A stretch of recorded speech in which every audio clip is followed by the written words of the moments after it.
If you think about the way that marketing used to work, it was much more of a linear relationship. So effectively, companies would control the product, the messaging, they would spend behind the awareness, and there was a linear relationship to purchase, trial, and purchase from that spend.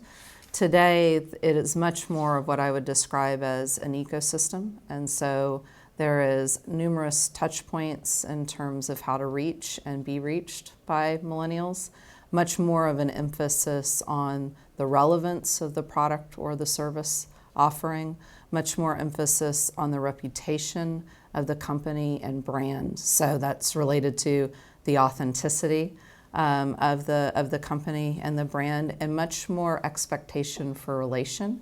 So relation is the two-way dialogue, so that the way that customers and potential customers actually change the product, the service, the marketing, the brand, the tone. So they have the potential to fundamentally shift for many companies. Now, that shift will take place at different times because millennials aren't the primary spend or the primary customers of every sector. So what do I mean by that? So they've had a profound impact on QSR, or quick service restaurant, but they have had less of an impact to date on business travel because they don't make up most of the business travelers yet. So you kind of see over time the sectors that they are impacting. You also see the sectors that see them coming and know that they have to foundationally change their product or service or value proposition, and they're starting to prepare for that. So airlines would be an example, hotels would be an example, retail banking, asset and wealth management would be other examples of watching this generation of consumers come down the line and starting to prepare for the impact that they're going to have.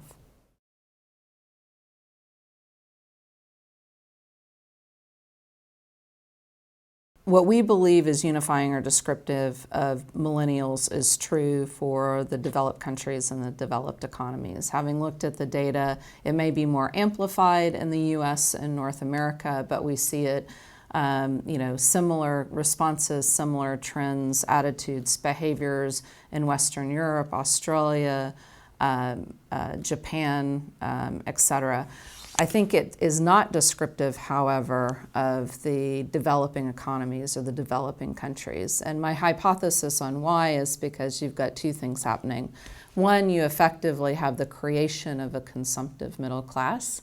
And two, you have the significant down-aging of a wealthy class in those developing economies.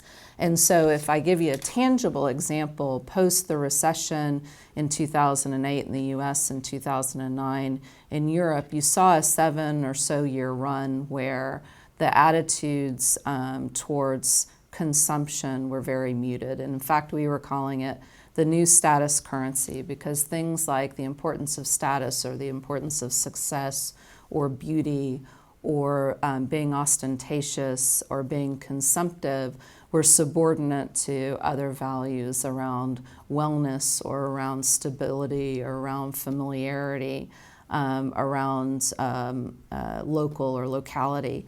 That is starting to change, so we're coming out of that in some of the developed countries, but you really had a long kind of run of that. At that same time, that run was not happening in the developed economies, right? So in that consumptive middle class, in that down-aged upper class, they needed to go through that life cycle of differentiating themselves from where they came from through, relationship with brands, through relationship with higher price points, through more ostentatious consumption, more socially visible consumption.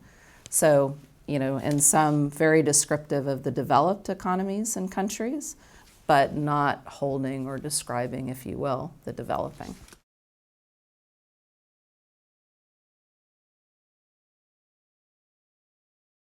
One of the things that we've always done in our research to try to tease this out is we have a bridge 4 or 5 years. And that bridge 4 or 5 years that we tacked on to the millennial, our definition of the millennial consumers, we compare it to the Gen X generation and we compare it to the Boomer generation. And so if that bridge answers the way that millennials answer, but not the way that their life stage answers, we've ascribed that to a generational behavior or belief or attitude. If that bridge of consumers that are married, often with children, certainly in at least their first career or profession, if they answer more like Gen Xers do of their same life stage, we've said that's more of a life stage behavior. Something changes when you get married or something changes when you have a kid. And so we've actually tried to tease out what I spoke to you about, the relevance, the relation, the reputation, the referral. We actually believe we're started primarily generationally, but that the millennial generation is accelerating that adoption for boomers and accelerating that adoption for Gen Xers. And so we actually think it's important not just from courting millennials as customers and consumers now or in future years, but also to being more relevant to your Gen X customers and to your boomer customers.